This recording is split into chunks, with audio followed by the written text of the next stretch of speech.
I was muted. Hey, everybody, it's Colin. You're watching Talk and Ball.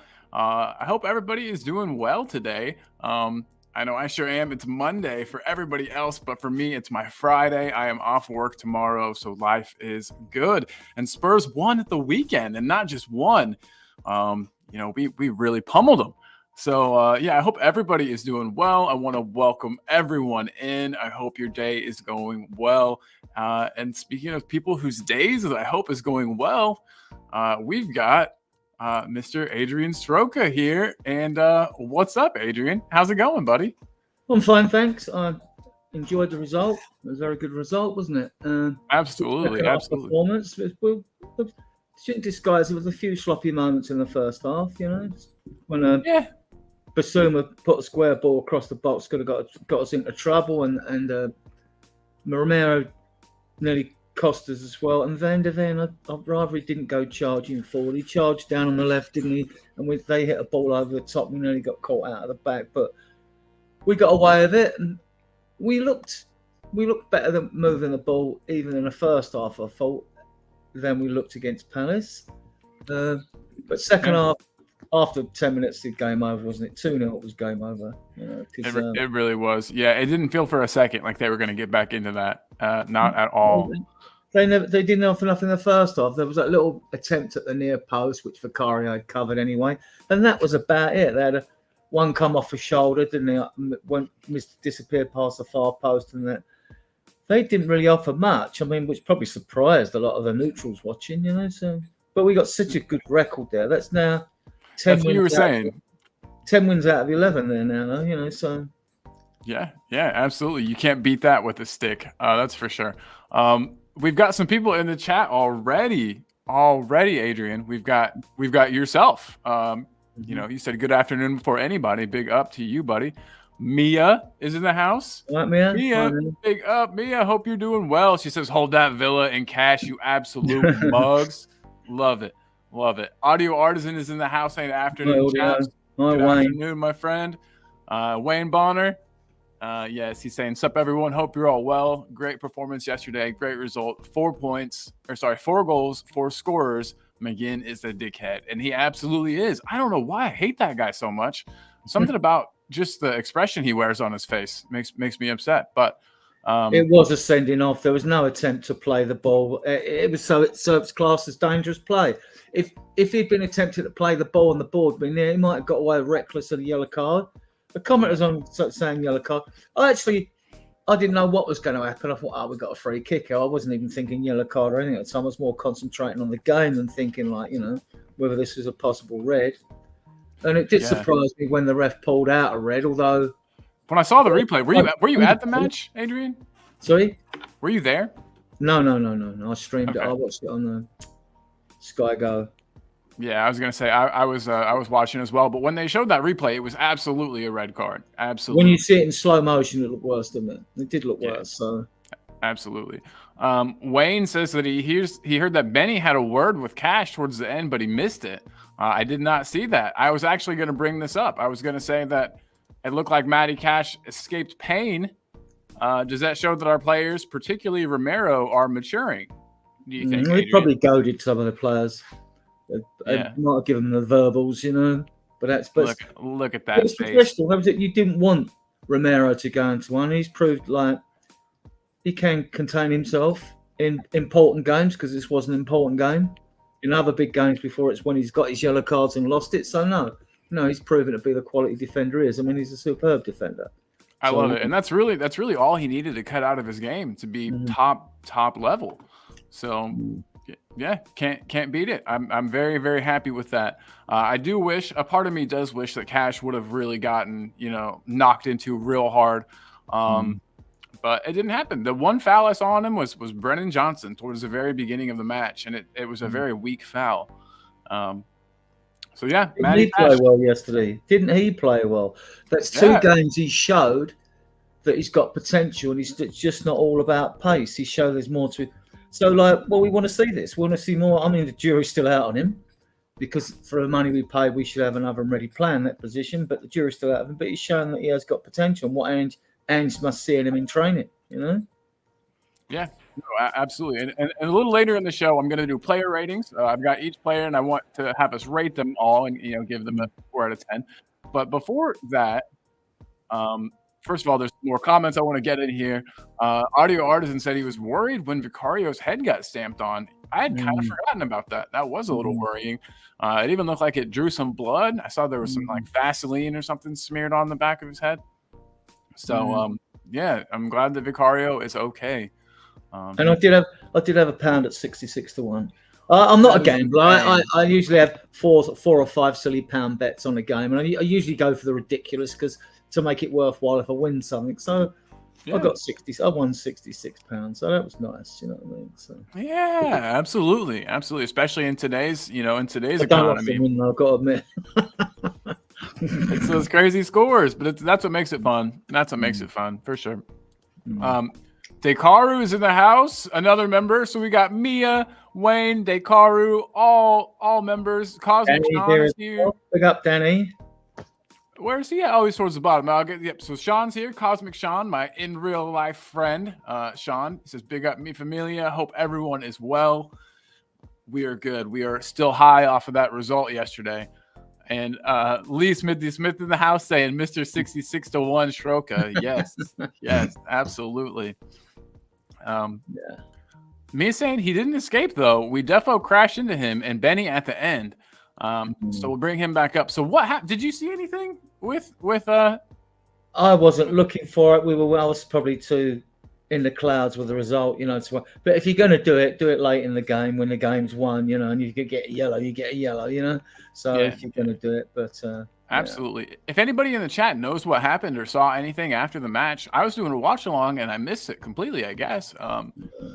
But Jose was predicting that people were going to be taking nibbles out of him all match, and it didn't really look like he got it all that bad. So I'm kind of proud of our players in a way. Like I said, the competitor in me and the Spurs fan would have liked to have seen him get his just desserts, but I am proud of the team for seemingly maturing and not. Jose saying in the chat at the bottom, Jose saying Cash was caught by Benny right at the end of clipping the ankles. Yeah. Okay, so that's what happened. I was going to ask. Yeah, I wasn't sure exactly what happened. The players might have had a word. Whoever's near him at the end of the game, give him one at the end though. Save it to the end. They may have had a chat. Absolutely. Well, look at that dumb mug. I'm so glad that we don't have to play him anymore this season. We've got some more comments in here. It's a full house. I'm loving it. Wayne Bonner says, "Afternoon, Mia." Oh, we got some inner chat talking. I love it. Daniel E, like you were saying, big up, says Daniel. Big up back, Daniel. Nice to see you here, buddy. How did you like that win yesterday, Daniel?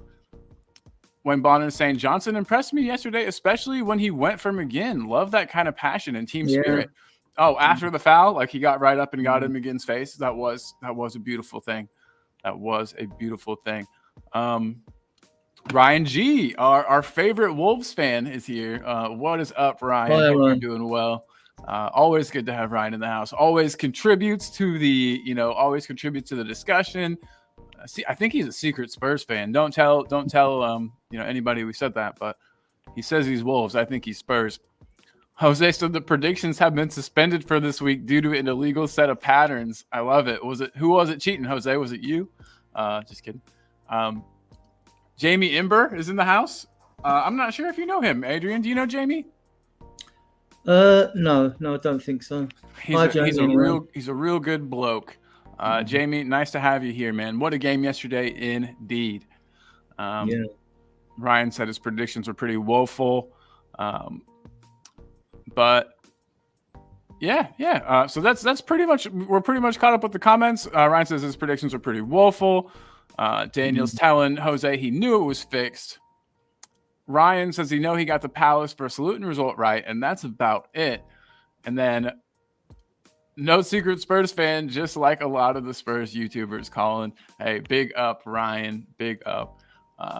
Very, very glad to have you. I'm useless at predictions as well, but that's because the teams I hate, I won't give them wins. I get it. I'm the same way. It influenced me poorly,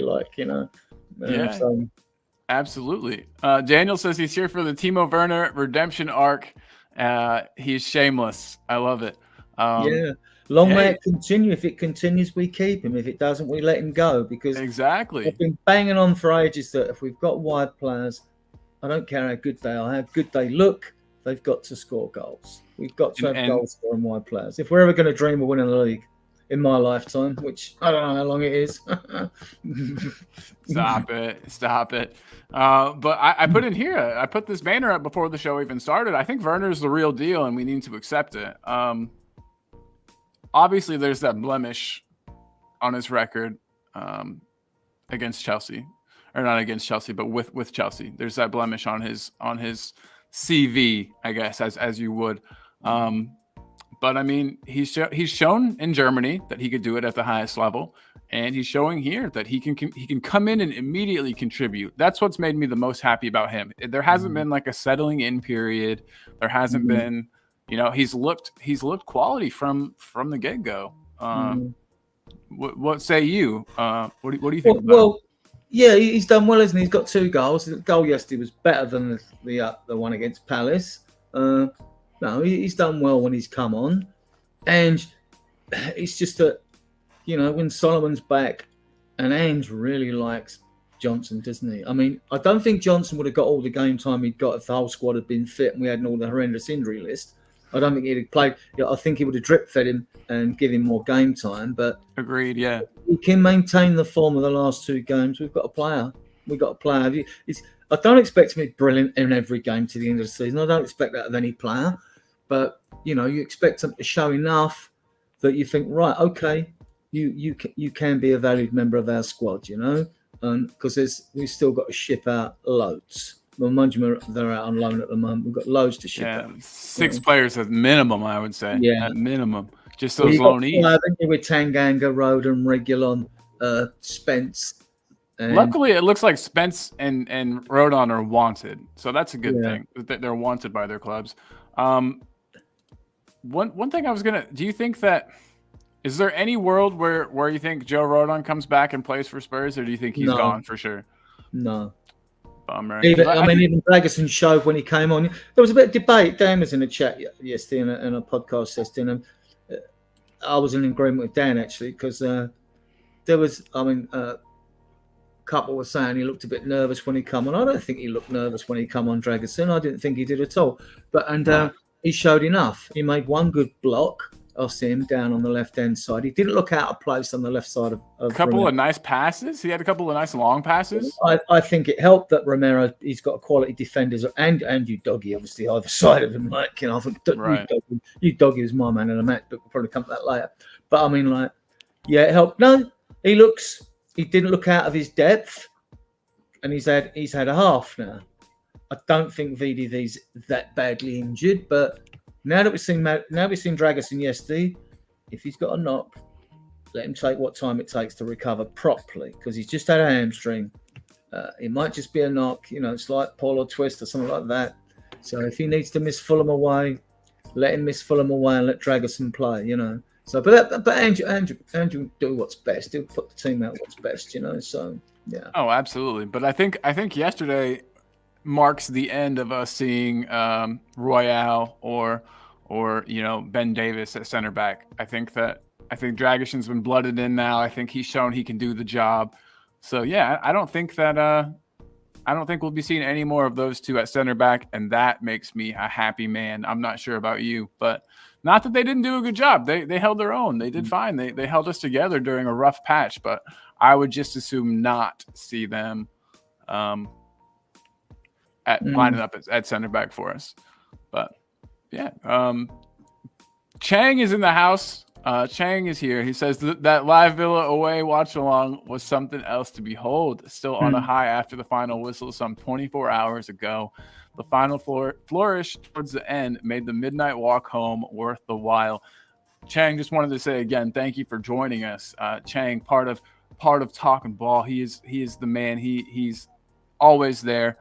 Big up. And big up to you, Adrian. I appreciate you as well, my friend. You saved the day today. Yeah, it's good from Swap. He says VDV said he feels fine. Aim said yesterday. Yeah, there might have been he probably felt something at half time and they didn't take a chance on him. Well, that's fine. That's good. That's good management.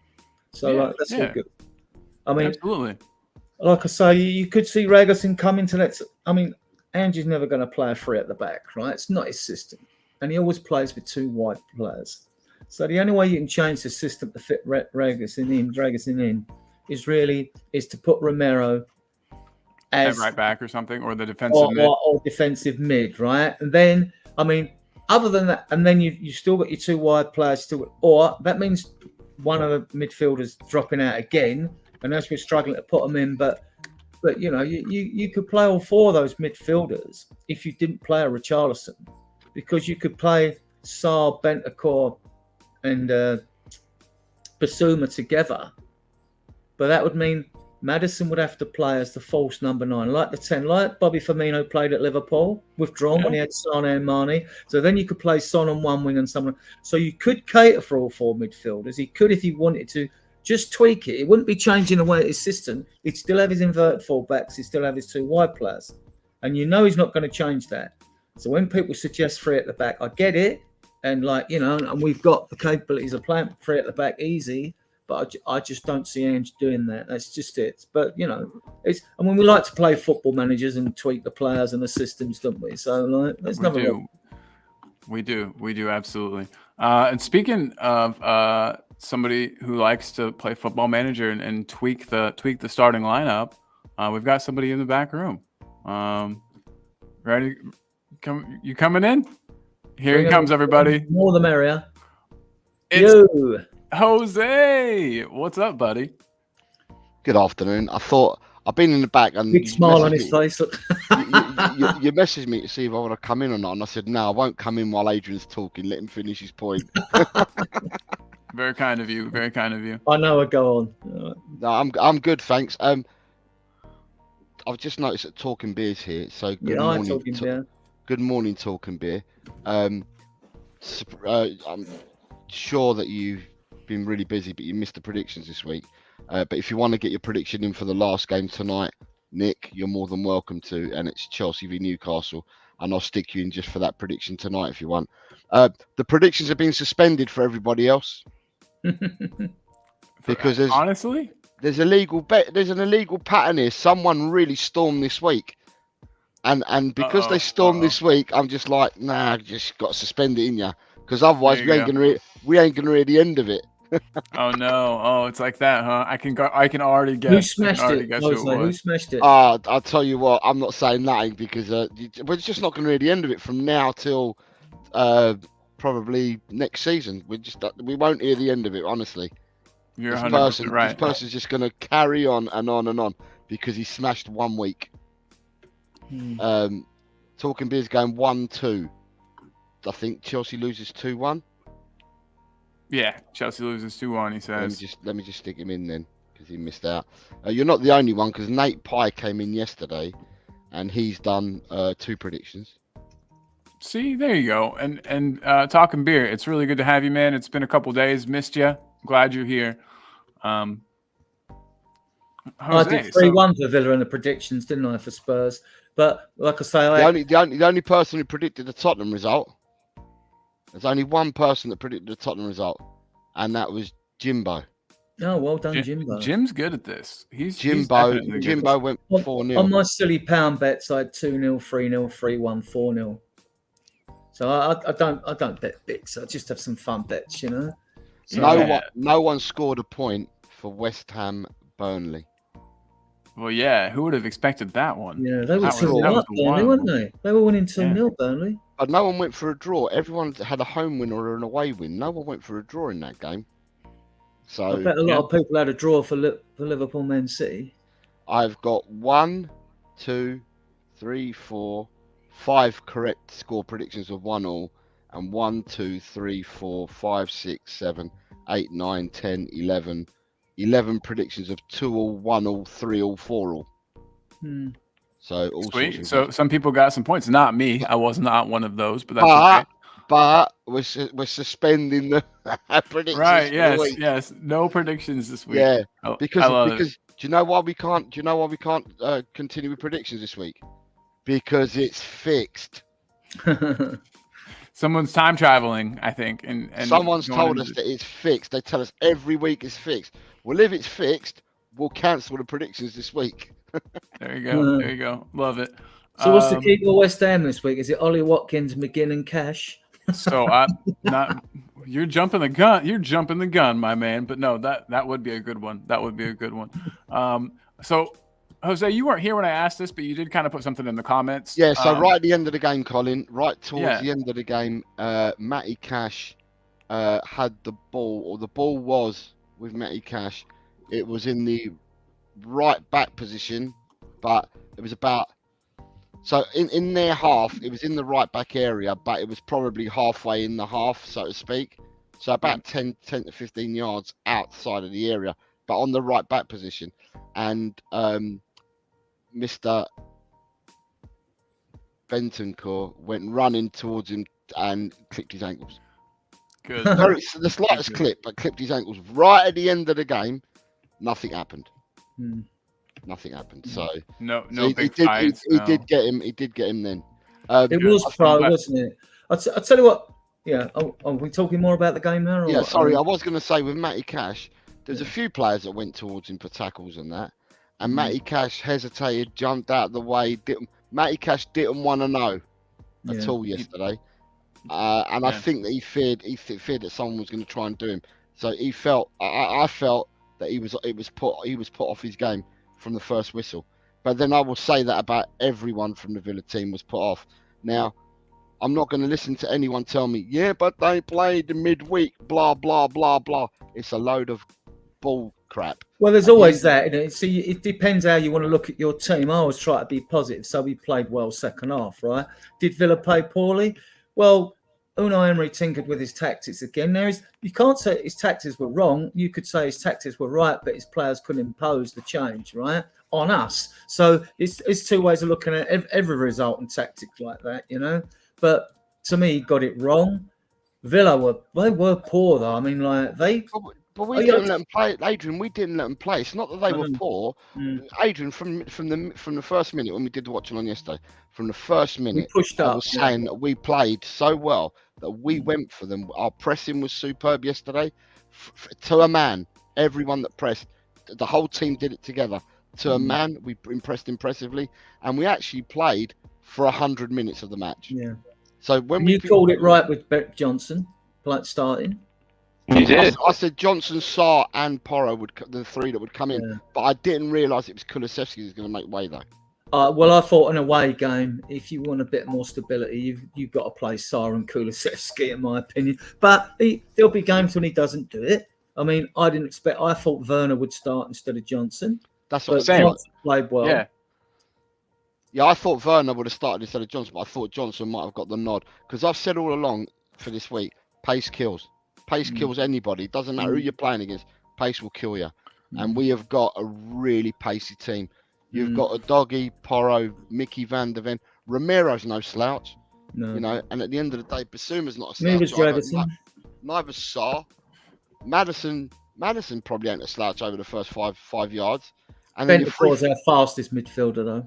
And then your three forwards are going to be quick as well. We've got a really pacey team.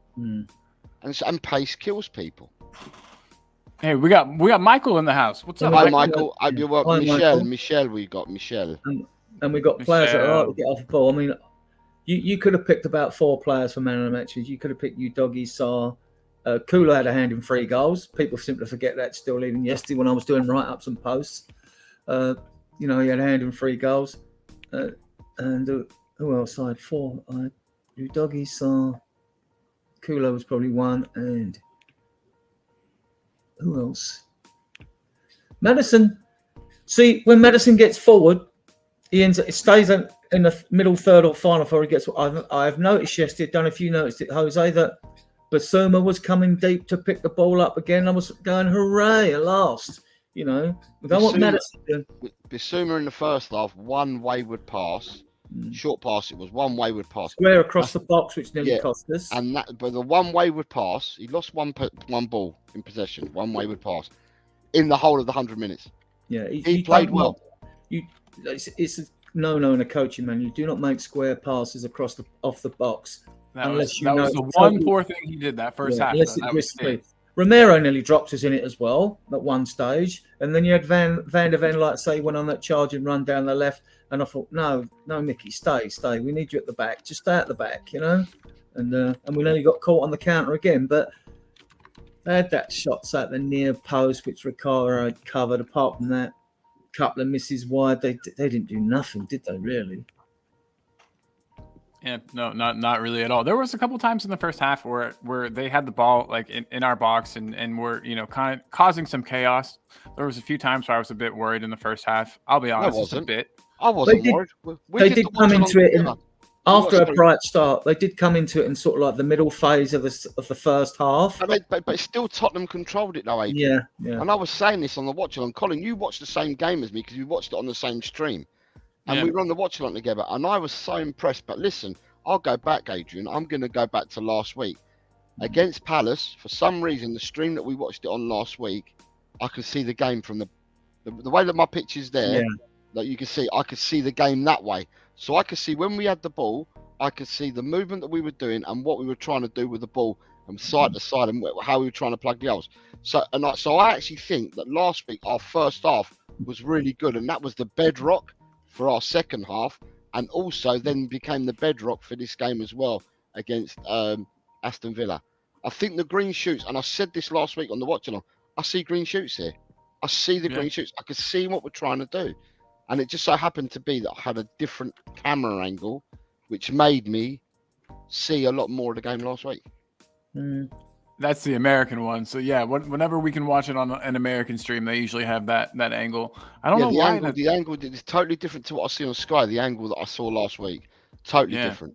It must be some kind of agreement on where they're allowed to put their cameras, or you know what I mean. You see a lot more of the game. You can see a lot more of the players and the pitch, rather than be concentrated just on who's got the ball. And that was good last week. So I could see all the patterns last week. I could see what we were doing. Yeah, absolutely. And that I can tell from last week on, you've been more positive. You were a little bit, I don't want to say down on the team, but you were talking about how, we never played Ange ball Ange ball is a term that's kind of getting on my nerves, but we never played the way Ange wanted us to for more than a half at most. And it seems like after that match, about a week ago, you could see the patterns of play better, like you said, and you felt better about the direction the team was going, it seemed. But I said it at half time last week. I said, why is everyone worrying? We're going to come out and do this in the second half. We're playing well. We may not have scored a goal in that, but we're playing well. I could see the green shoots. Werner was getting the positions. I was commenting about Werner was the only one that's prepared to attack players in the first half of the last week. And we had people in our chat, and some of them are here today in the chat, who were giving Werner absolute pelters last week. And I was saying, this is, at the end of the day, everyone sees football through their own eyes. But I felt Werner was doing well last week. Second half, we know what happened in the second half against Palace. Yesterday, tell me his finish yesterday weren't world class. I was gonna say I had this ready to go. Werner's the real deal. All four goal scorers took their goals. They were all world class the way they took their goals yesterday. All four. I'm not singling one out because all four were world class. Yeah. Decky won the ball. Decky had a hand in 3 goals. He won the ball for 1, which he slipped through to slipped through to Johnson, didn't he? But Johnson took that really well on his weaker foot, on his left foot, and into the top of the goal. All the 4 finishes yesterday were world class finishes by 4 different players. Lovely. And that's what we were saying, I think, when the season started, was that, the goals needed to be spread out across across the entire team. Sarr, oh my God, that cross was phenomenal. And then I even think the finish by Maddison was borderline. He let it come across. Instead of going for it, stabbing it with his right foot, he let it come across his body. And on the half volley type thing, he's got it in with his left foot. So he's let it come across his body and then put it in with his left foot. And he didn't even. I don't even think he didn't even swing his foot at it very much. He just kind of let it.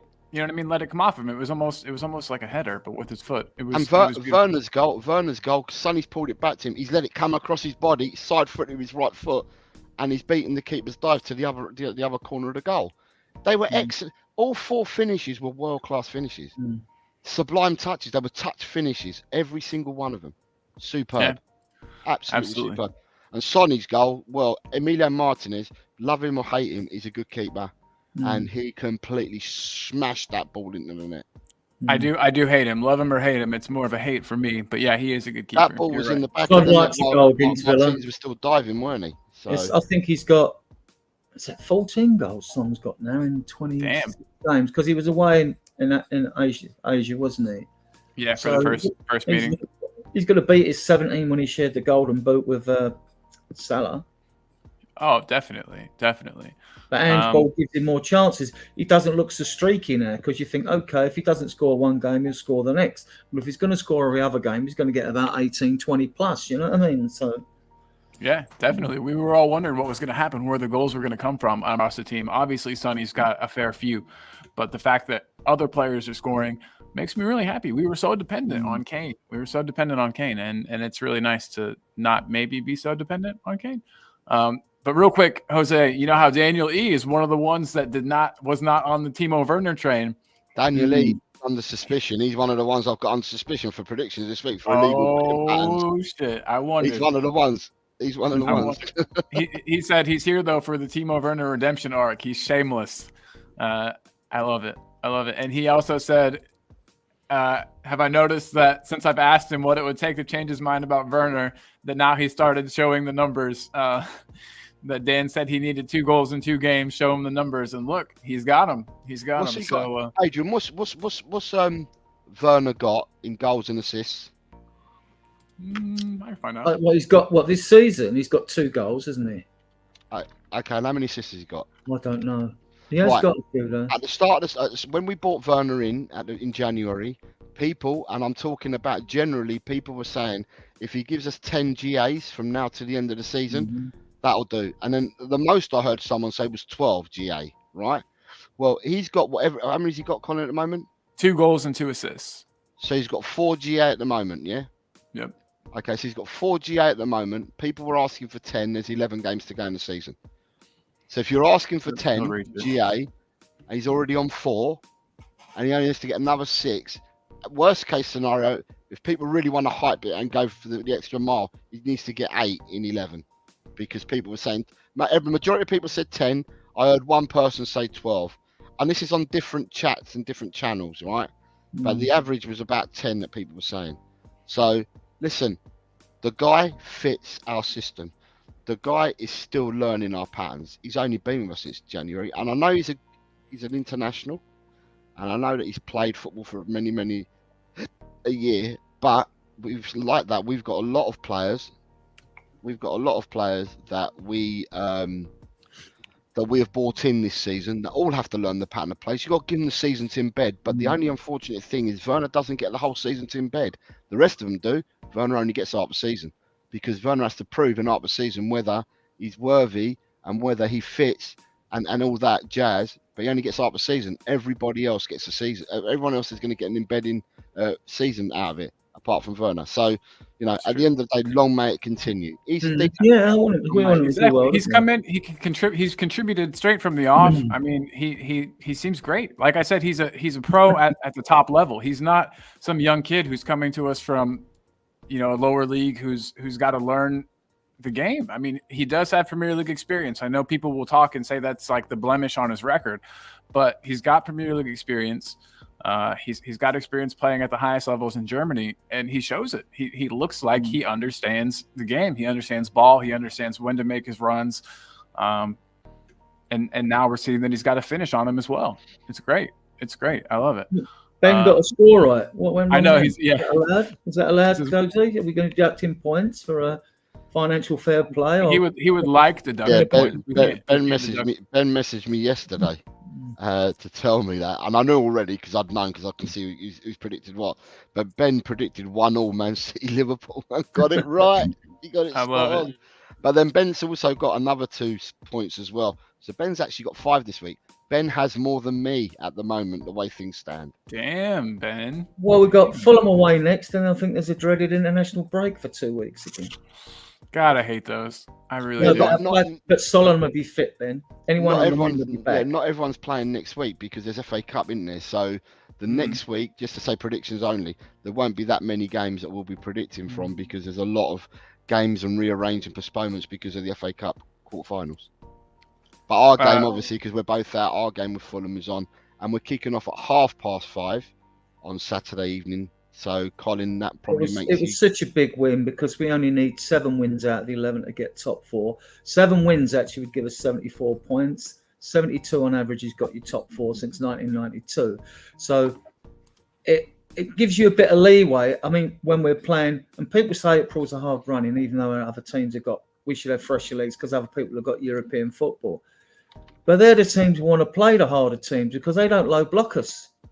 I'd rather go toe to toe with the harder teams. And I mean, at the end, when we play Luton and whatever, we know when we play Luton, they're going to low block us. And they're going to Luton won't do nothing. Luton and Sheffield United will be down by the time we play them, and therefore we'll have play more relaxed. So you have to we'll have a jolly against them. There's no worries about that. We have a jolly against them. Yeah, I hope that. I like that expression too. I'm going to start saying that. We're going to have to teach him English, Adrian, I think. Exactly. Sorts, have a jolly against them. I'm learning new stuff every day. Ryan G, though, has this to say. He says he thinks if we want to challenge the current top 3 that we're going to need better wide players, that Werner and Johnson should be squad players, not starters, in his opinion. Yeah, I mean, we can worry about the squad in the summer, see what we do. I'd like to see, I think we might get 4 players in, one being a youngster. 6 minimum. When we need 6 though minimum. We do. We need back, centre back. We need midfielder, wide player, and striker. Don't we? We need 6. I mean, we all know that. It depends how quickly he wants to accelerate the project, Adrian. Yeah, and we know that most of the talk has been about a centre back and a midfielder because that Conor Gallagher has never gone away. So we know he wants a certain type of midfielder and a centre back, and there's been lots of rumours about a wide player. So not so much about a striker. So that gives us hope for Velez. We'll see. I think maybe striker rumours won't rear their ugly head come the summer, but it looks like we're looking for 3 at the moment in 3 positions, and they've got a big list of players. I mean, they'll have a big list on all positions. Absolutely. Well, but I think with this comment here, I think we still got to remember that Johnson's very young, that he's improving game by game. It seems like, so it could very well be that he turns out to be the player that we were all hoping that we would get. I mean, it's just a little too early to tell. All I've got to say, Ryan, right, to this, right, is give the boys. I'm prepared to give these boys a chance. I see a lot of money being spent on Jeremy Doku, and I don't think Doku is any better than these 2 players that we're naming here. Personally, from what I've seen this season, and I'll go back and say Riyad Mahrez and all Brighton won Leicester the league playing in wide positions. So, at the end of the day, anything's possible. So, I'm prepared to give these 2 a chance, let them grow. One of them will definitely be with us next season. We know that. But the other one may or may not. It all depends. But listen, I just can't see a world where we let him go back for that price, for what he's contributed already. It just seems like it. But the thing is, we're all saying that give Ange this season, and next year is where we start judging and start doing things. So therefore, the same should be said for the players as well, isn't it? That's my thoughts. The same should be said for the players as well. So if they're at the trajectory where they are now, then let's see where they are next season. We've still got another 11 games, remember, to go. So yeah, absolutely. Ben Kaufman, though, saying he criticized Johnson because he wasn't doing the simple things, taking on players, being aggressive, and now he's doing them, and he's starting to flirt. Ben's right. Yeah, the last 2 games, he's like I said, he's showing us he's more than just pace. So if he's got that to his game, good. And he was always looking for the inside ball when he was coming down the left yesterday. He was always looking inside to see if he could lay it off or take a player on, which was good. And he showed aggression as well, which is good, which I hadn't seen in him really. Not much of that. Anyway. Yeah, when he jumped up at McGinn, that was beautiful. That was a beautiful thing. Ryan, if you're not judging Doku as his first season, then we can't really judge our wide players either, since it's there. That's what I'm saying. Yeah, you can't judge it because if I'm just pointing out that Doku don't look no great shakes. He don't look the £50 million that they spent on him either. He don't look it at all. If anything, Johnson's looks far better, and we're criticising Johnson, or we have been criticising Johnson, and he looks far better than what Doku does. It's just because Doku plays for Man City, and that's what I mean. People seem to put spread on players that play for other teams, and we've got to start spreading and giving the love to the players that play for our team. Do you know what I mean? Fully, yeah, I completely agree. I understand your argument there, Brian, as well. That Johnson and Werner have played Premier League football. See, my take on why players is similar to like Dyer's had a great game for Liverpool yesterday, right? But if he doesn't chip in with 9 goals a season, good strike rate for wide players is 1 in 4. It always was in my day anyway. And if Dyer's doesn't score goals, see, you can be the trickiest, most skillful winger on the planet, but if you're a forward, you've got to score goals, in my opinion.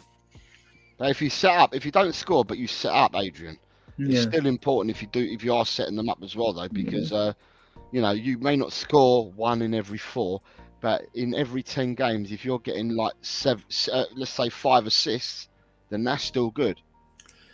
Yeah, well, Decky's Marmite, isn't he? But he's got 6 goals, I think, and he's got quite a few assists as well. So I don't know what his assists are, but he must have quite a few assists, Decky.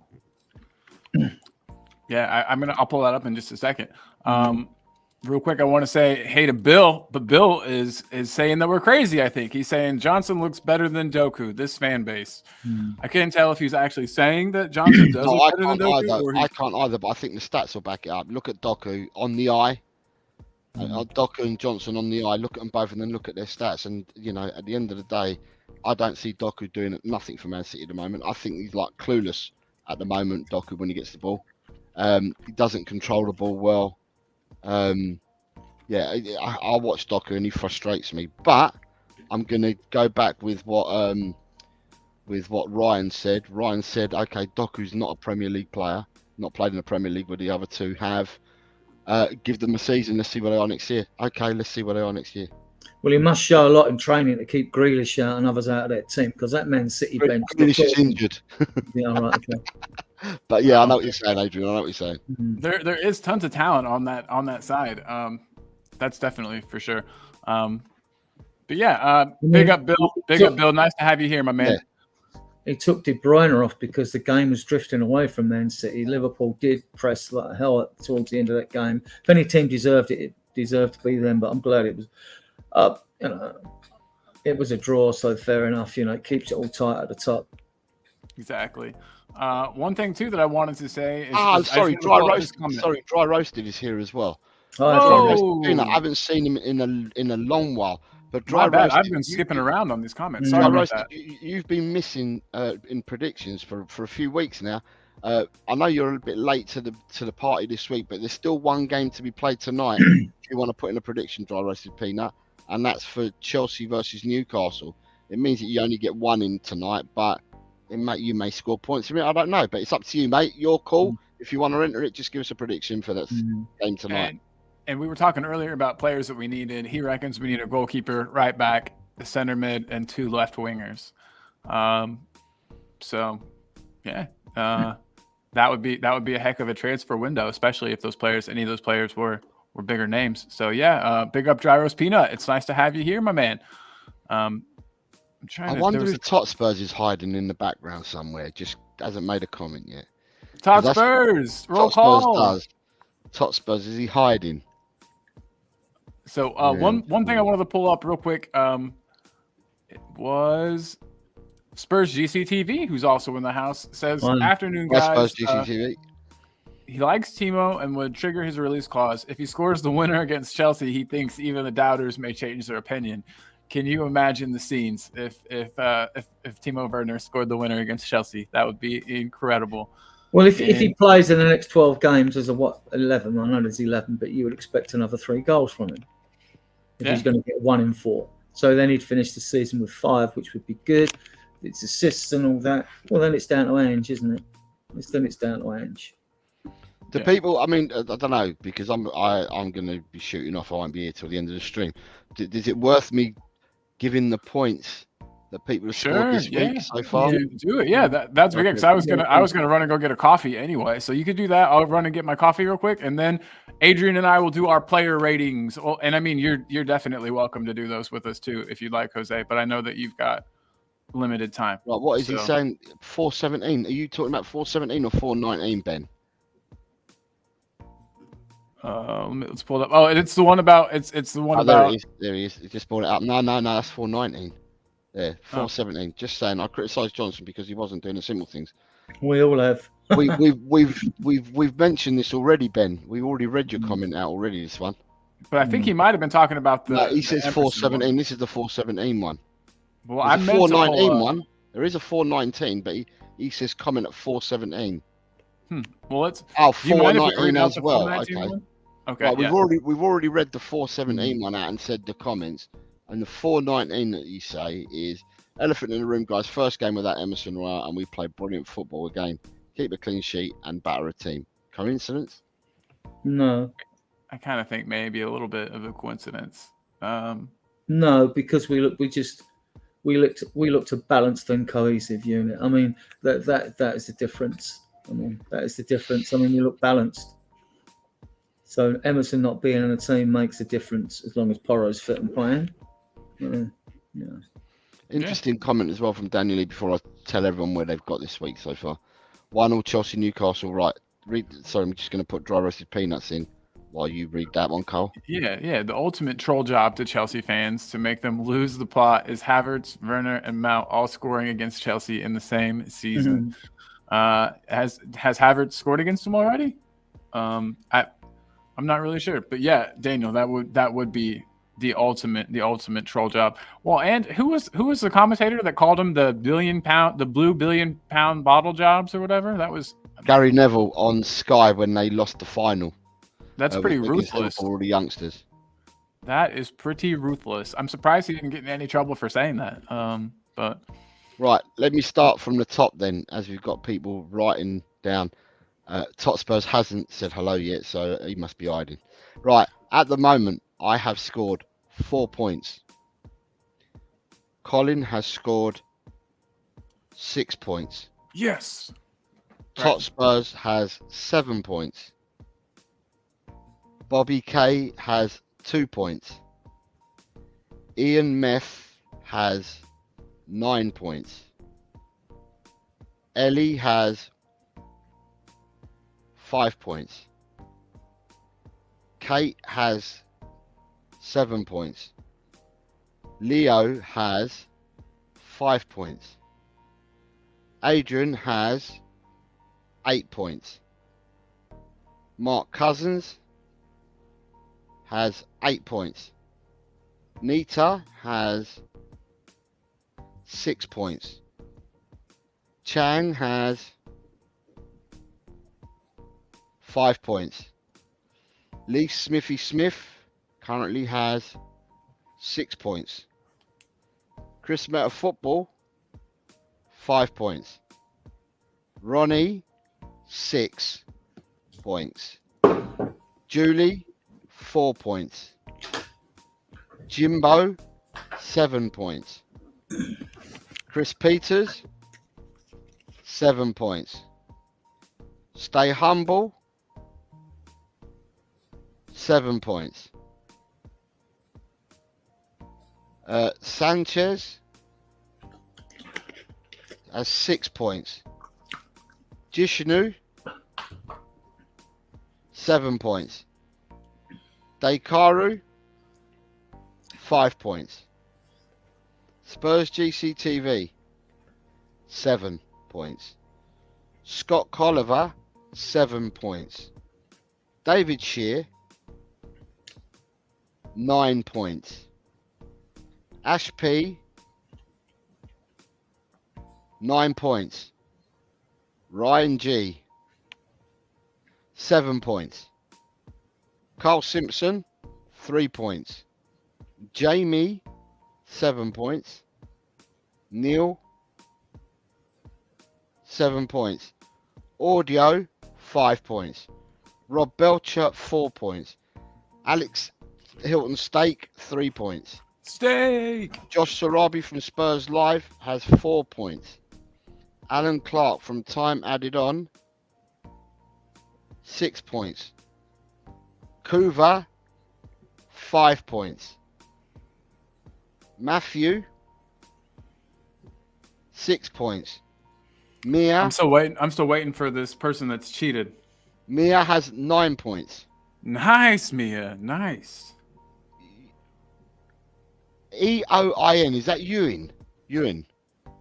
Uh, Right. Ewan. yeah. Okay, Ewan. Right. Has 8 points. Ben Nice job. Kaufman has 5 points. Ben, come on, man. David Clark, who came in late, has a point. Nate Pye, who came in late, has a point because only one of them predicted on Saturday night and one predicted them yesterday afternoon for the last 2 games. And Beer Talk and Dry Roasted are all going on to tonight's game. That should give everyone their points. Did you skip someone? I don't think I did. I don't know. I don't think I did. I was listening down there when I was getting my coffee. I was like, so there's going to be one with a lot of points, but yeah, I don't think I did. If anyone thinks I've missed their points out, please let me know. I know exactly who it is. So let's see what he has to say. Got Chris Meta Football here, who was with us on the watch along. Hi, Chris. Chris, what's up, man? He's taking his lad to football. Yeah. Goalkeeping practice. His lad's got training tonight, and he was taking his lad to football. Dry Roasted Peanut is saying Emerson is basically a centre back. Can't play in this right back system. Need to sell him. Yeah, we probably do, to be honest. Ryan G says I still don't rate Havertz, but he's doing well as of late. Mm-hmm. What did United or not United? Sorry, what did Arsenal pay for Havertz? 65. Jesus Christ. Ben saying Havertz is proving to be a bit of an X factor. Fair play to him. Annoying. You know, it shows that even players that if they don't work out at Chelsea, that doesn't mean that they're shit players, so that they can't play in the Premier League. Werner. Jay Ashraf is with us, says, "Hi fellas, you just know that when we go to Stamford Bridge, it will give them the motivation to play their best to make sure that they screw up our Champions League ambitions."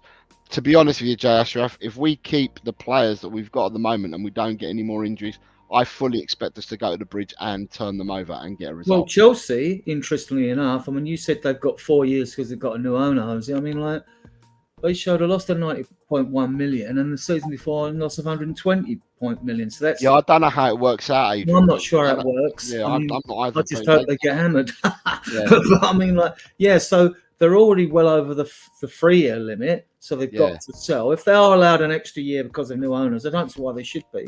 Look at this comment real quick. Because Todd Bowley's coming. He's used a shotgun approach. He's thrown all these players at Poch.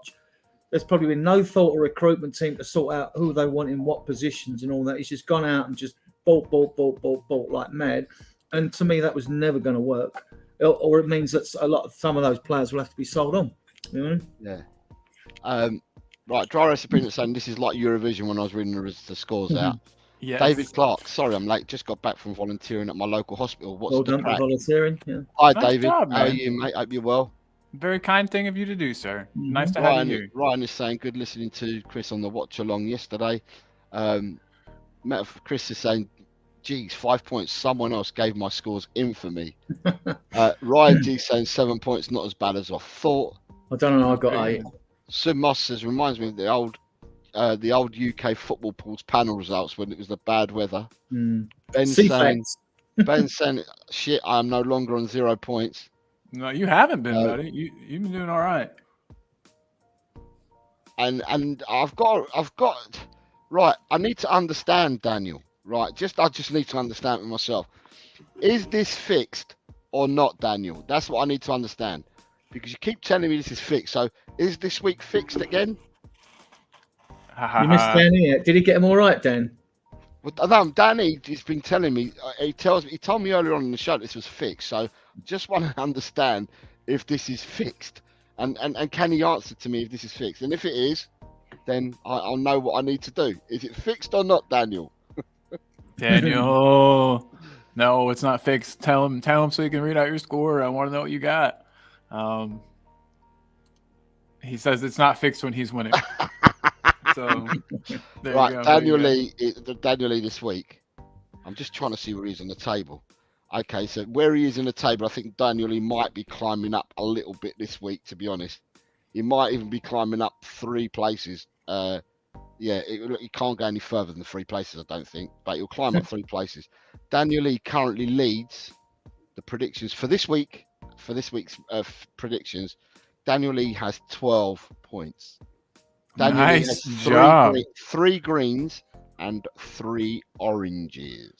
Jesus. But there's fine lines because Daniel Lee's got the correct prediction in Man United Everton, which was 2-0. It was 2-0 after about half an hour. It was 2 penalties. I had 3-0. Oh my God, you wanted he that got so that bad. one. And then Daniel Lee also got Wolves versus Fulham, which I had the correct result. I think Fulham scored in the 98th minute to make it 2-1, which gave him the correct prediction, and I had 2-0. So it just shows what the fine margins are. Fine margins. Look at this. David Clark, his predictions are on par with Chimbonda's football career. Totally crap. I love it. But David, Be nice to Pascal. David, you still managed to get a point so far with another game to go tonight. But obviously you didn't do the rest of the week. You only came in with 4 predictions. So I like this. Daniel Lee is great at football predictions, not as a talent scout in German footballers. Big up, Sunshine. Big up. I love it. A little bit of banter is always good. Always good for you. And Ryan G said, last kick of the game they scored in Jose. If I remember rightly, Ryan, I think that they played longer than the minutes that were actually put up on the board from what I read on the BBC website, because I thought that game was done and dusted, and all of a sudden I looked about a minute later and they'd scored, and I was like, hold on, but they should have finished by now. But anyway, it is what it is. So well done, everyone, for your points. Tomorrow, the show, 4:00, will be on El Tel Cockerel, and Yes, I will be updating everybody tomorrow of where we are with everything. We've got David Clark asking us any news on VDV. VDV, we're not possibly going to hear nothing till at the earliest will be tomorrow. It tends to be it's on a Tuesday. If we play on a Saturday, it'll be on a Tuesday the earliest you're going to hear, because they want it to calm down, don't they, the situation before they assess. Word is it's not serious. I really hope you're right. I really hope you're right. You know what? If from watching the game, people, and when we were all watching it, right, and on the watch along as well, Adrian, obviously you watched it somewhere on the stream as well. He made that last ditch trying to block the ball just before on someone, and they booted it wide, and he's just gone sliding in on the side, isn't he? And then the next moment it was going to be a goal kick, and then he was on the other side of the box, and he'd gone down on the floor holding his hamstring. Listen, if it's not serious, it's good, and I'm happy it's not serious. But even if it's just a precaution, I'd keep him out for the next couple of games, bare minimum. Yeah, well, it's got that anyway, Joe, as it is, isn't it? Because next week you got Fulham, and then you got the 2-week international break. Yeah, but what I don't want him to do is 3 weeks. Yeah, but what I don't want him to do is go to Fulham. Go to the internationals, because the likelihood is that Holland will still pick him for the internationals. If he's fit, they probably will. Yeah, and that's they're not short of centre backs. De Vries still playing. He's about 96 now. Chris sitting in the motor scouting players looks very professional today, doesn't he? Look at that with his bins on and everything. Oh, yeah, he's got his scouting gear on. Doing my job. How are you, Chris? Having a cuppa. I don't know. Is VDV a number 1 starter of Holland now? De Vries still playing, is he, or have they retired him? VDV has made his debut bow for Holland whilst being with us. He wasn't a full international. He's been a full international since he's come to us. We've made him a full international. Same as a doggy, amongst others. But I think the long-term partnership is VDV. VDV is the long-term solution for Holland, as he is for Tottenham at the moment.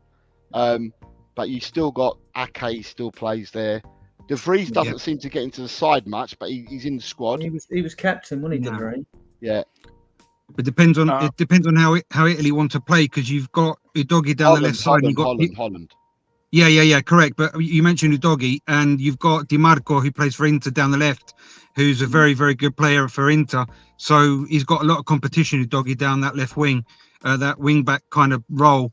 It's going to be tough. De Vries is solid. He's 30 something now, 30 odd. Mickey's obviously up and coming. He's consolidated himself, I'm sure, after his Spurs, since he joined Spurs. But but I'm sure he's getting into the Dutch squad without any shadow of a doubt. Especially after his form in the Premier League. Is Cambiasso getting in the Italian squad now? The young Juventus left back. Is he getting he's very versatile, isn't he, Adrian? I'm sure. Yeah, he play left back, right wing, anywhere really. I'm sure they'd take him. I don't follow him that much, but I'm sure. And I haven't really followed his national squad call ups, but I'm sure that he'll get in because he's very versatile. He'd solve good problems at Spurs with his versatility, wouldn't he? I mean, especially injuries or cards or whatever. Yeah, he could do a job. Yeah, definitely. So, guys, there's something that I had planned, and I wonder. So Chris, I know that you've got limited time. Yeah.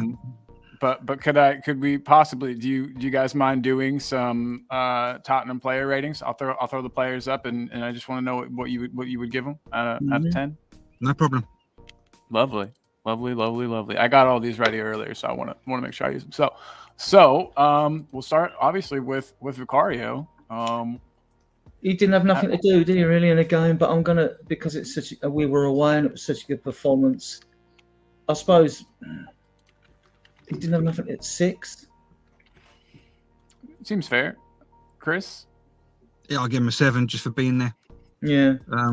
He made a couple of decent saves too, I think. I mean Yeah. So we'll go. I'd also give him a 7. Let's go with a 6.5. Yeah, it's a minimum requirement is a 7 just for being there and not doing much, in my opinion. Yeah. So so 6.5. Yeah, that sounds fair. Okay, and then we'll move on over to and everyone in the chat. Let me know what you think too. What did you think about Vicario? I skipped him way quick. So if you still got a Vicario opinion, let me know. But next, guys, we've got you, Doggy. What would you give Destiny? I'd give him a 9. I thought he was your man of the match. I could pick 4 men of the match for yesterday. I thought he was superb. When he drives forward, he's sort of unstoppable. Even when they try to take his legs away, he seems to be able to still manage to stumble forward and keep hold of the ball. I thought he was immense yesterday. What more can I say? I think it's got such a high ceiling. Yeah. Definitely. Real quick, David Clark says Vicario 6, only slight thing, punching when he should have caught the ball. I remember exactly what you're talking about. Yeah. And Ryan G said 7 for Vicario. So yeah, we were perfectly right at 6.5, guys. Yeah, we're about there. Yeah, and then you, Doggy, we got Adrian him with a 9. I want to say big up to Dan E, by the way. I think that's Dan E from Hotspur Hood. If it is, nice to see you, buddy. Danny, yeah. Yep. Okay, Vicario. Not Vicario. Jesus, you, Doggy. What do you have for him, Chris? Hey, Doggy, I can't. I had I had them written down yesterday in the watch along, and I didn't give them in. I haven't got them on me. I'm sure I gave him a 7.5 or 8.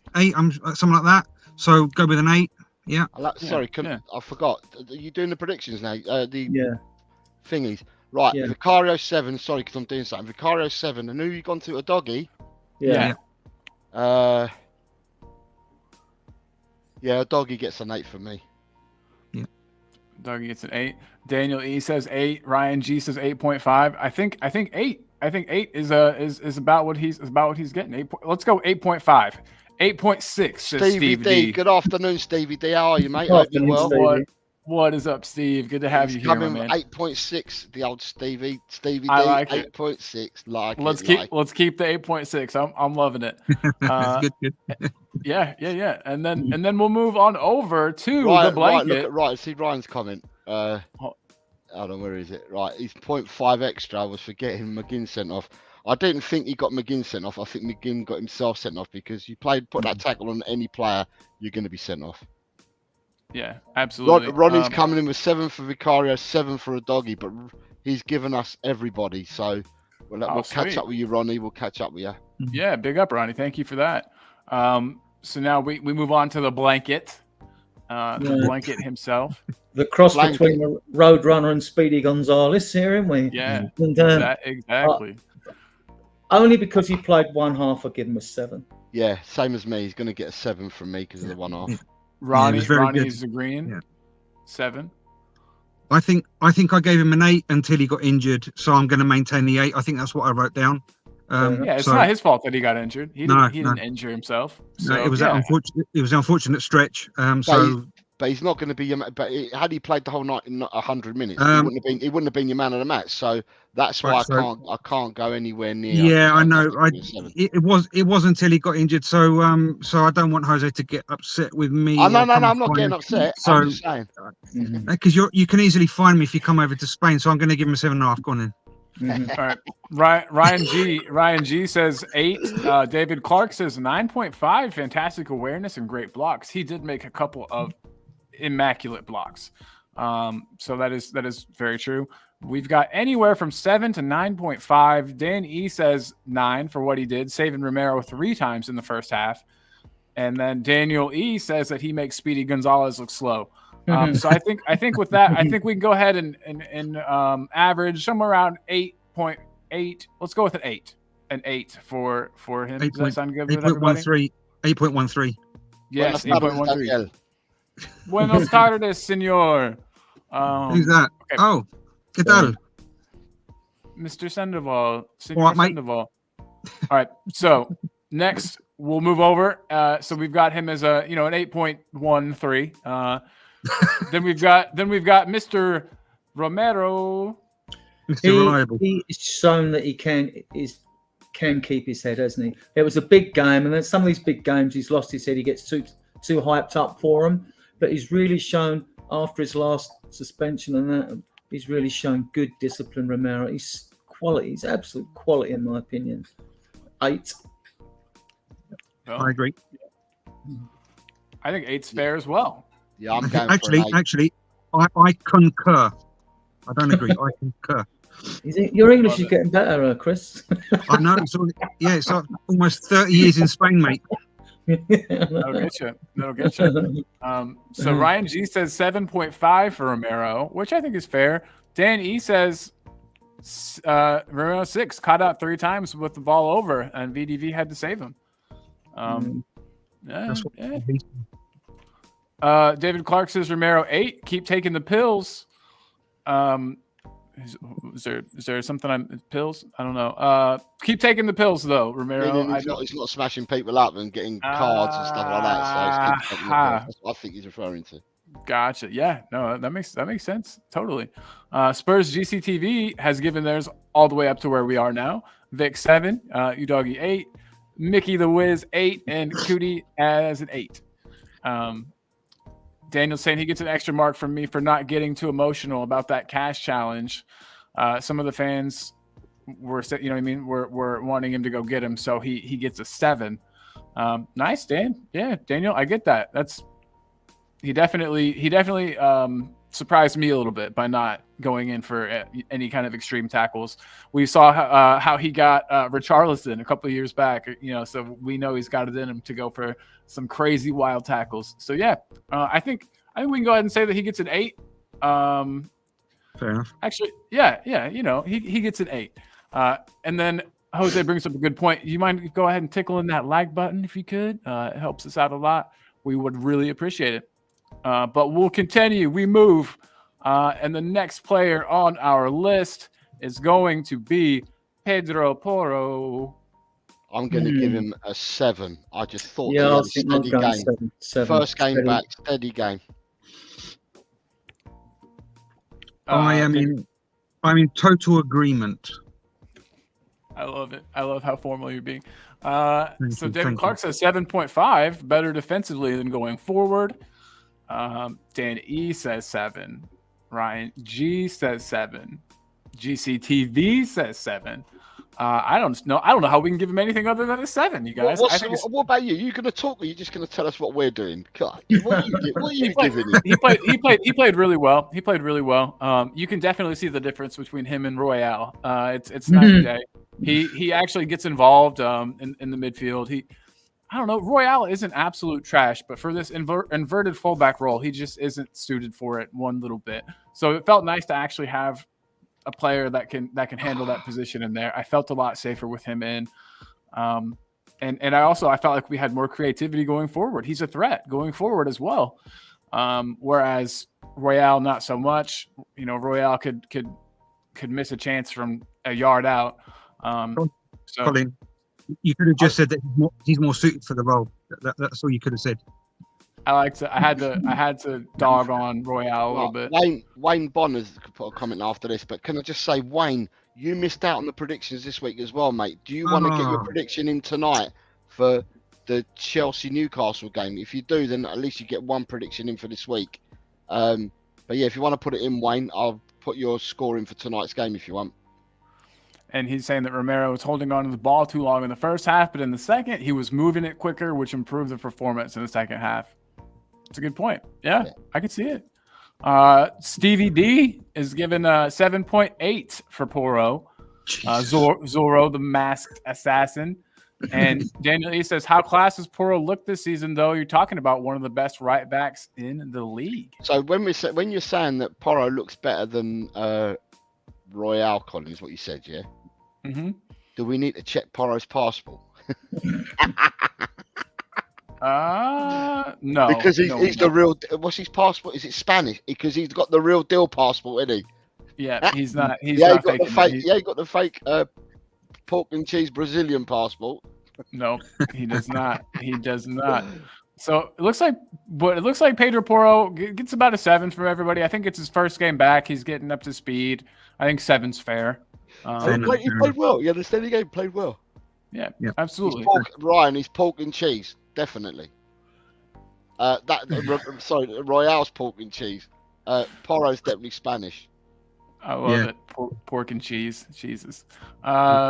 Good stuff. Good stuff. So now we've got Sarboy, and we'll have to remember Mr. Energy, isn't he? He's Mr. Energy. The world is covered in 71% water. Sar covers the rest, right? I never heard that before. That's perfect. 39.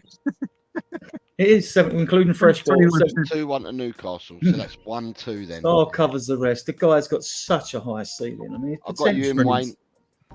Wayne says, too, that Porro is the right back we've needed since selling Walker. Well, we've sure as hell tried to replace Walker. It looks like we might have finally done it. So, yeah, nice job, Wayne. I agree there. I'm giving a Sar. Sar is my man of the match. I'm giving him a 9. 8 for me. 8 for me. Nick De La Torre says Porro effective. Good afternoon, Nick. How are you, mate? Hope you're well. You could say it was Purro. Purro effective. And then Daniel E says 8 as well. Great game. David Clark says Sar 9.5. Give this kid another 12 months, he will be a star. I think he's a star already, David. To be honest with you, I think he's a star. Star boy. Ryan G's giving him an 8.5. He said City might want to replace Walker with Porro. That's a question I was gonna ask you guys, but not about Porro, about this man on the screen right now. Do you think we're gonna have a hard time? The fans sing "There's a Sar Man," not the Bowie song. Do you think we're gonna have trouble keeping? Do you think we'll have trouble keeping hold of Sar? I don't know. Do you think we'll have trouble? No, because he's look. Him and Udogie have both signed 6-year contracts. We're not a selling club anymore. The last player we sold, who we didn't want to sell, not including Ericsson and Kane, because they both wanted to leave. That's different. Had given a service. Was Walker in 2017. Prior to that, in 2012 and 13, we sold Bale and Modric. We're not a selling club, but you know, if PSG or the Arabs want to come along and offer 300 million for one of our players, I'm pretty sure Levy'd sell him. I think, but I'll say by the same token, we haven't been a selling club. We haven't been a selling club because we're absolutely fucking shit at some of the players that we've bought. And we can't fucking get rid of them. We give them free, and we give them free with a bag of candy, and they still don't fucking want to take them off us. Oh, and then Daniel's pointing out that he was already their player before they missed out. I forgot. Yeah, he did come from there, didn't he? Son's the next one they want to tie down in the summer. I don't know what they're going to give him. I hope it's 2 years with at least a year. I'd rather give him 3 years with a year extension because he can play till he's 35, in my opinion. Well, Pape Matar Sarr was a Man City player. No, we're talking about Porro. Porro was. Fuck, sorry. I was going to say, I didn't think he was. But yeah, go on. Okay, Wayne Sarr is a beast. He took responsibility in the second half, controlled the ball and tempo. When we were 2 up, he's the man of the match for Wayne. Yeah. Me and Wayne watched it through the same eyes. Yes. Nick De La Torre says he hasn't liked this many Tottenham players at once in a long time. Yeah. And Oh, he's talking more about Walker. Did Sarr sign an extension? Wayne wants to know. 6 years. Hell yeah. He's on a Hell 6-year yeah. contract at the Yeah, moment. him and you doggy, they got them both signed up in 6 years. So now we move from Sarr to our other very promising midfielder. We're going to Bissouma, who's been hot and cold this season a bit. He's If gradually if people are listening on or watching on X, give us your comments on this as well, because we'd like to see you in and we can pull you up from the chat, because we can see who's coming in from X, because we seem to have quite a few people and a lot of the people are watching on X at the moment or hearing us on X.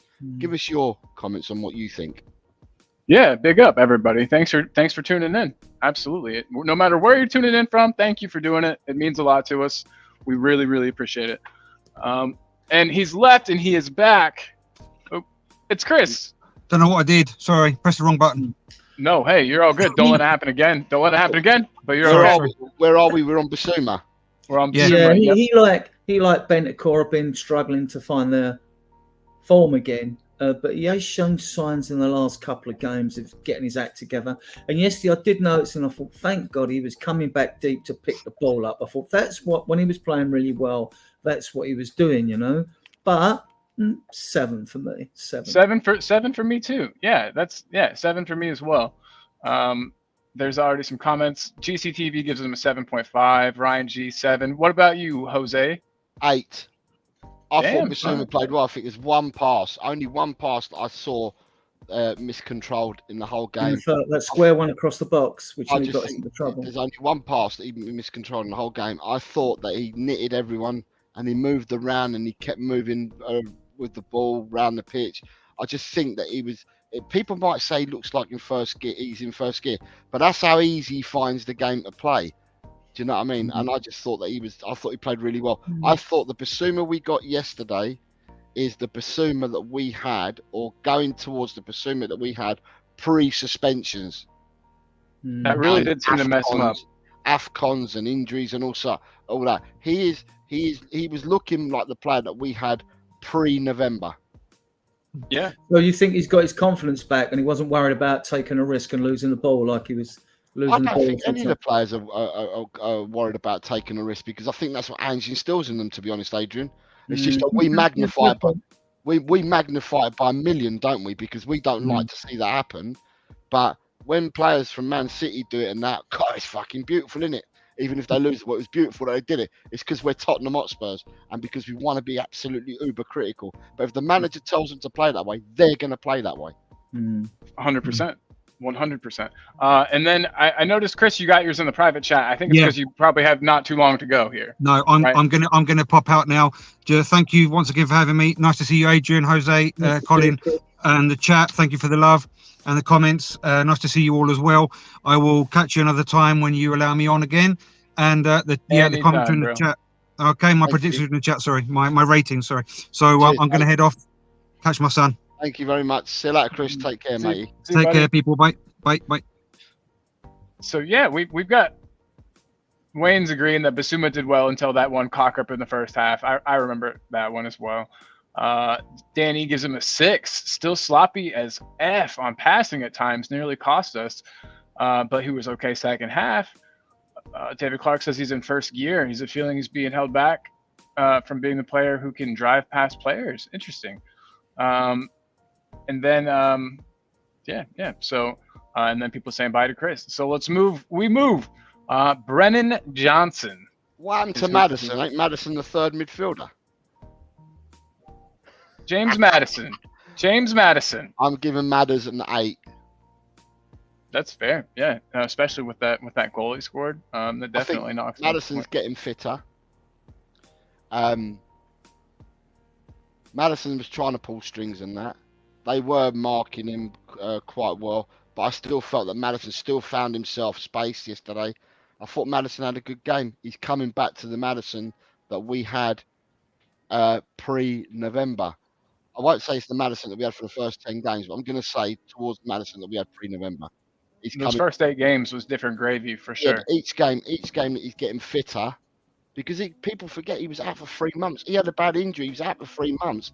3 months is near enough half the season where we are, or where we were is half the season. Them 3 months, so or half the season of where we are now, because he must have missed. He must have missed a good 8 to 10 games of the season. So for me, Madison, I'm going to give Madison an 8 for yesterday's performance. 7.5 for me. 7.5 for you. So Ryan G gave him an 8 also, and GCTV gave him a 7.5.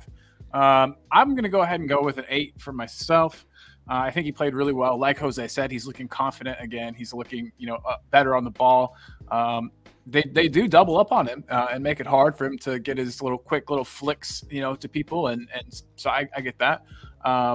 David Clark's giving him an 8. Had to come deep and use too much energy in the wrong places, but great goal. Yeah, the goal was phenomenal. And then Danny says 7. First half, nowhere to be seen, but second half was very good and scoring. So this is where we see football differently, because I saw him in the first half, and in the first half, him and Sonny were interchanging, and it looked like at times that Madison was our false 9, because Son was dropping in to pick the ball up and start the attacks off. So I actually thought that he played really, really well, because there was understanding and there was method behind what they were doing. And they were trying to interchange and stuff like that. So, yeah, I think he had a good game. But, I noticed that there was a lot of interchanging between, and he was the deepest player at times. It was between him and Son. I saw that a lot. It's pretty cool, though. It looked like maybe a slight tactical shift, which is always nice to see. You like to see new things, the players try new things, team try new things. So absolutely. And then when you saw the goal, because Madison got the first goal, didn't he, guys? Yeah. Yeah. So to get that goal, who had to be the furthest player forward? Because to get the goal, he had to be the furthest player forward as well, didn't he? So yeah, he done really well. Absolutely. Jefferman 777. Good evening, good afternoon, Jefferman. Nice to see you, sir. Yes, absolutely nice to see you. He's giving him a 7.5, which I think is fair. We got Chris Meta Football TV saying thanks for having me on and for the love in the comments. He appreciates us all. Well, we appreciate you, Chris. It's always nice having you on. You're always welcome. And Stevie D says Madders is coming back to form just in time. Do you know what? It couldn't have worked to Steve. You're quite right. With players like Romero, a doggy who's been out injured, possibly Porro, Madison for definite, Benton Core who's still trying up his fitness. We've got players that have been out for a long periods of time, and them all coming back and playing more and more games will up their match fitness. And you're quite right, Stevie D. There's a few of the players in the team that are upping their match fitness, and it can only help us out, man. It can only help us out. 100%. 100%. It's kind of do or die time in the season right now too, so it's perfect. Sanchez says he missed saying hello, Chris. Adios, geezer. And then everyone's just saying nice stuff about Chris, and who wouldn't, right? He's a wonderful guy. All right, but let's keep this train moving. Working 30 minutes. We got Brennan Johnson. 8 for Brennan. Easy peasy. Yeah, I thought he played really well. He's looking more confident.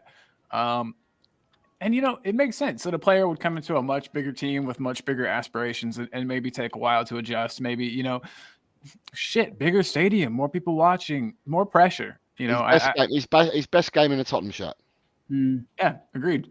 I'd say 8's fair for him. Let's see what the comments have to say. Same. David Clark, he gets an 8. Gave Villa lots of problems. Ryan G says 8.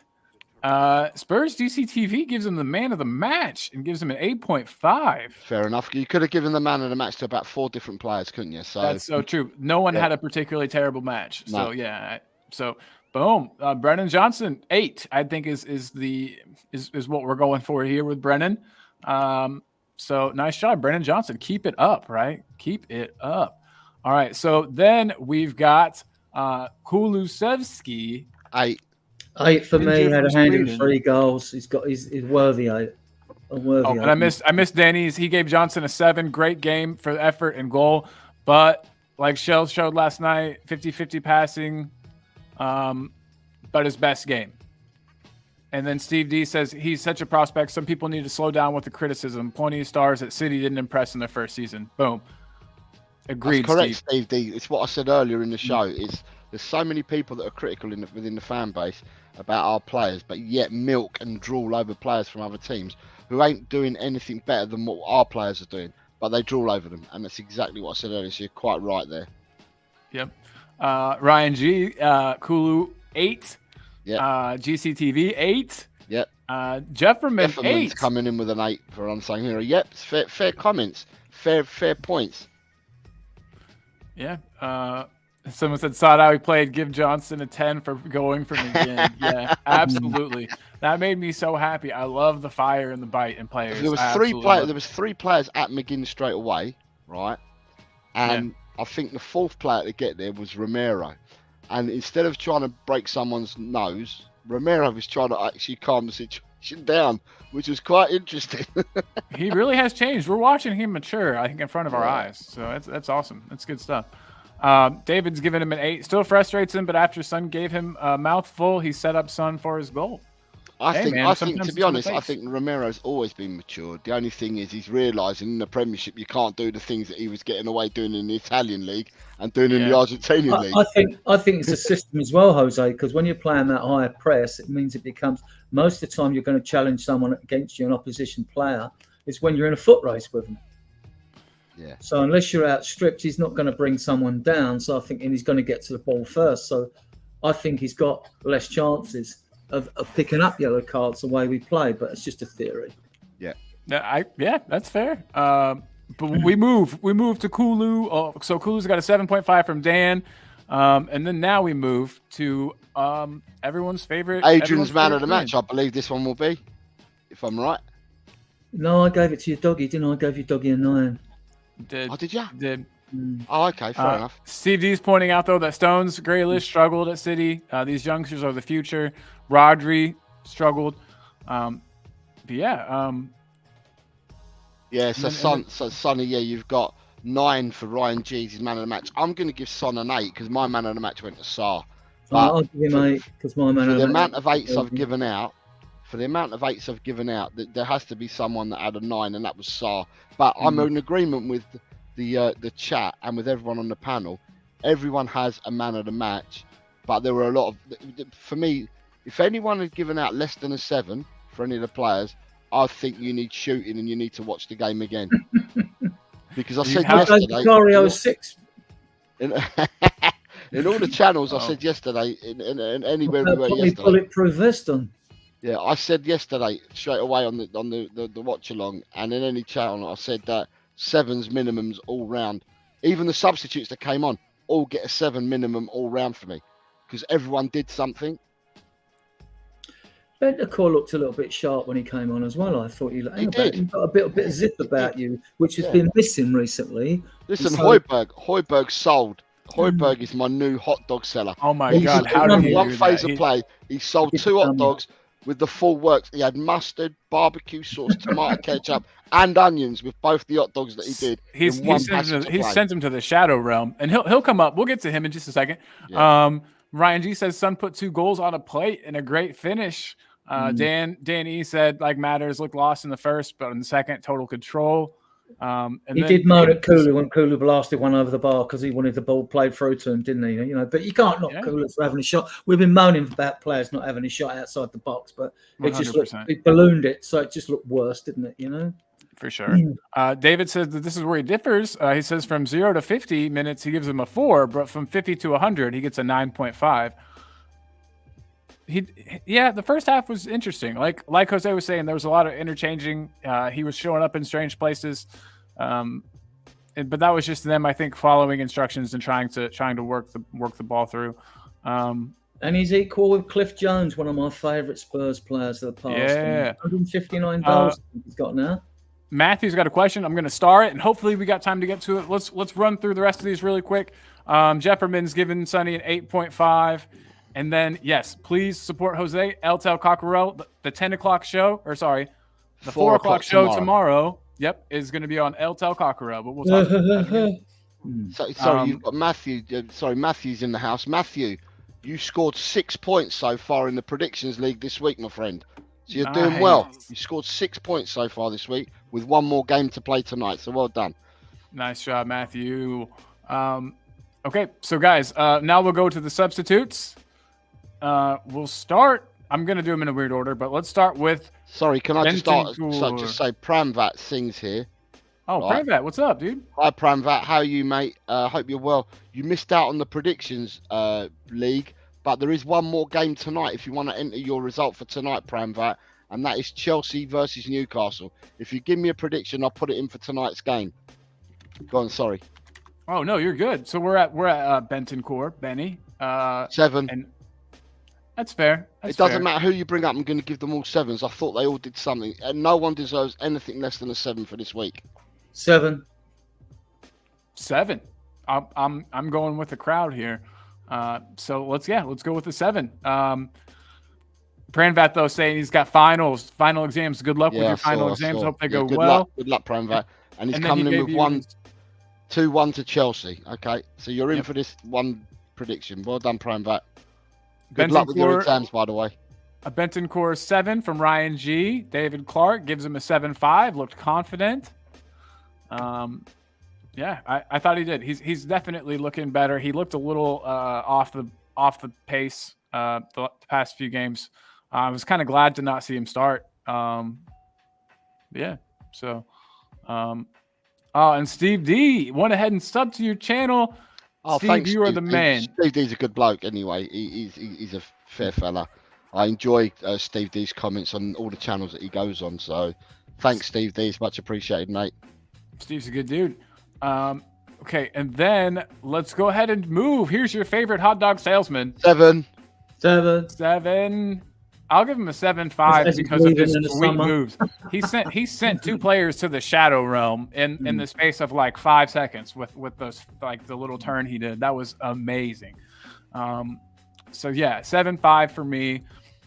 Hoiberg gets a 7 from Ryan G. GCTV gives him a 7 as well. But yeah, looks like Pierre's about a 7. And that makes sense. 7.5 for Dan. Also, he looked very confident. Hell yeah, he did. I don't know if it's the new hairstyle or what, but he looks like he's feeling himself. That's for sure. Okay, guys, and there's probably a couple more. Yeah, Comrade Hoibier gets a 7 from Matthew, and Steve D says a Lenny from me 7. Yeah. 7. Yeah, that's how Lenny says it. 7. I love it. Good stuff. Good stuff. Okay, guys, and then you can tell I'm trying to hurry through these. I'm sorry, but then we got Timo Werner. 7. Oh no, Timo's got an 8.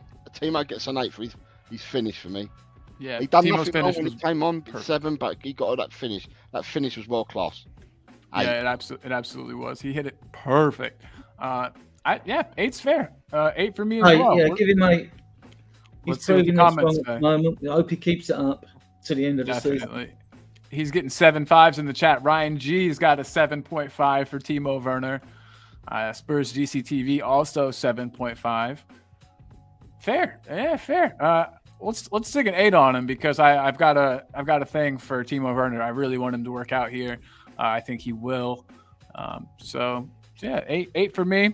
And then finally that leaves us with the Dragon. The Dragon. 7. He done 7. 7. Yeah, 7 again. I'm looking forward to seeing more of him. Yeah, But yeah, 7 for Dragosin. And Matthews is dropping a 8 on Werner, like us. And then Dan E is giving Dragosin 8.5. Looked in total control, like he'd played in the Prem for months. That good that you didn't even notice VDV being gone. He did look really good, really comfortable. Played a couple of nice long balls, I noticed, out from the back. Oh, yes, and David Clark's giving Werner an 8. Where's all the haters? Shh. Love it. Love it, David. Absolutely. I'm on the exact same page as you. Ryan G's gone for an 8 for Dragosin. Easy 7.5 plus a half a point for taking one in the crown jewels from Spurs. He got slammed in the nuts. That is absolutely true. So, guys, that is everybody. That is our entire starting 11. All of our subs rated, and like we said, pretty much no one gets below a 7. Yeah. It was good all around. Everybody played really, really well. David Clark is giving 8 for Dragosin. Solid performance. Yeah. Agreed. I'm Right, excited to see I'm what's going to to have come to from shoot, him. so I'm going to let you finish off the show. But I just wanted to say, please, if anyone hasn't done so, sub over to me at El Tel Cockerel. Tomorrow's 4 p.m. show will be from El Tel Cockerel. And I'll tomorrow. be there. Yeah, you'll be there. So tomorrow it's an El Tel show at 4 o'clock. Because tomorrow the Talk and Ball members show will be at 10 o'clock 10 o'clock in the evening GMT, because then that caters for the people that we have across the other side of the world. Yes. So tomorrow's member show will be on Talk and Ball at 10 p.m. and it's a 4 o'clock show for El Tel Cockerel. So if you can all come tomorrow. Tomorrow I'll give an update on the predictions, because obviously there's one more game to play tonight. What I will say to people who want to know about the predictions is, I don't know whether you're bored of me being at the top, but at the moment, Tot Spurs has caught me up before we play tonight. Snap. So we are both on the same points, but I'm top still by virtue of having a lot more correct predictions. Right. Like the green ones, the correct scores. However, goal difference or coefficient that you're top by? Top by having more correct predictions than score predictions. But tonight, I've just looked, and tonight I have Newcastle to win, and Tot Spurs has Chelsea to win. Oh shit! So if it's a draw, we end up on the same kind of points. And if it's a win for Newcastle, I remain a point above him. If I get the correct prediction, I'll go 3 points above him again. Likewise, it's the same for Tot Spurs. He'll go a point in front of me if Chelsea win, and if he gets the correct prediction right, he'll go 3 points in front of me. So that was just to let everyone know that, yes, after all that chasing Tot Spurs has been doing, he's caught me up before tonight's game. Yes. Good stuff. But I look forward to 4 o'clock tomorrow, Talk and Ball. I'll update everybody. 4 o'clock tomorrow. 4 o'clock tomorrow on El Tel. You said Talk and Ball. El Tel tomorrow. Sorry, on El Tel. So you've got Ryan G saying I may have to become a member. How do I do it? He's asking. Well, there is a link pinned to the top of the chat that has the. Is it on the top of the chat? I didn't see it on the top of the chat. Yeah, it is. Yeah, there's a link that's pinned at the top of the chat. Yeah, and if you click that link, that'll take you to the membership page. Grab yourself a membership. Anyone who's a member will be able to come on to tomorrow's show and put their points of view across and be able to be live on the ether for everybody else to see. So exactly, you get to speak. You don't have to type it all out. It'll be perfect. So 4 o'clock tomorrow, El Tel. So 4 o'clock GMT. Member show on Talk and Ball at 10 o'clock in the evening. And then on Wednesday, it will be a view from Asia at 11 o'clock in the morning from El Tel. And then on Wednesday at 4 p.m, it's another El Tel show. Yep. And then on Thursday, the 4 p.m. show is coming from Talk and Ball. And then at 10 o'clock in the evening, you'll have Jose's Mop-Up show on El Tel. And then Friday, it'll be a dual stream for predictions. And Saturday, are we watching along again? Yeah, we are. I think so. We are. So we're doing another watch-along, dual stream watch-along on Saturday as well. So, yeah, just hit the notification bell if you can, people. You'll find out when Talk and Ball on and when El Tel Cockerel on. I've got to jump. So, Adrian, can I thank you very much for coming on today? It's a pleasure seeing you, mate. No problem. Yeah. Wise words from a wise man. Support Adrian. He's an _ Adrian Stroker as you can see there, for his X handle. And then also he's the leader of the Spurs Diehards TTID on Facebook, where he has 13,000 or plus followers on there. So get over, engage with Adrian, top man in the community. Colin, you're gonna meet lots of other Spurs fans there. Colin, I'm gonna love you and leave you, brother. Chat, enjoy yourselves, have a peaceful day, and I'll see you all tomorrow. Yes, perfect. Love you, Jose. See you, buddy. See you later. And there he goes. He was here and now he is gone. So, Adrian, I have to work in 13 minutes. But before we head out, there was a question from Matthew saying, how many goals do you think Son will get to the end of the season? Or, you know what I mean? How many goals do you think he'll end up with come end of the season? Do you have a guess? How many goals will he end up with? Well, he's got 14 now. I'm going to say 22. That's a very solid guess. I at least 20. Yeah, I think at least 20. 22, I'd be over the moon. I'd be over the moon. I'm gonna copy you, Adrian. I'm gonna say 22 as well. It's a nice number. But yeah, and everybody in the chat, what do you think Sonny's gonna end up with? Ryan G says 21 Premier League goals. He's going one under us. I like it. Ryan G's bigging up Jose. Yeah, guys, it's been a great show today. I just want to thank everybody who's joined in the chat. It's been wonderful having you guys all here. And please, again, let me throw that up one more time. But I have to get, I'll put it right here.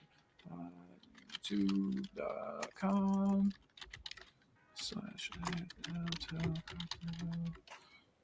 Boom. Okay, so right here, guys, is where you are going to find the show tomorrow, 4 p.m. UK time on El Tel Cockerel. I'll be there. It's going to be awesome. So everybody, please make sure you join in.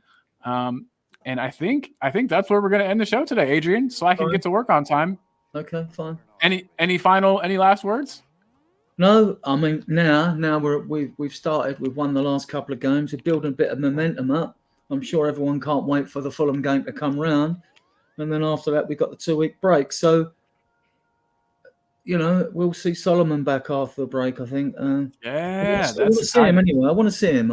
I see 2 cameo bits of him. I see him come on as a sub on the right, and he looked a tricky winger and all that. But I was impressed when he gave them 2 assists and the way he played against Burnley.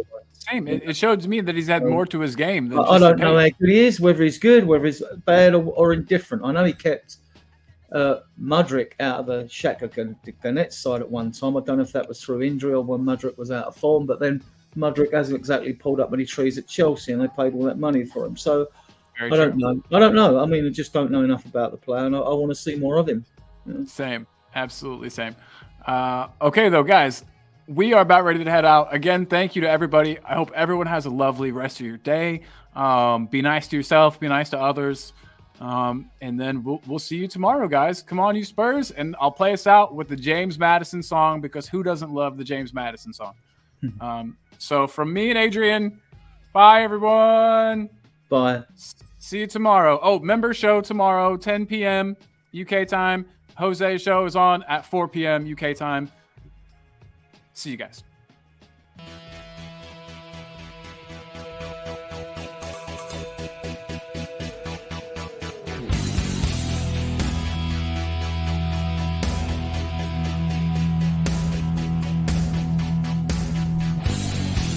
My team has got James Madison.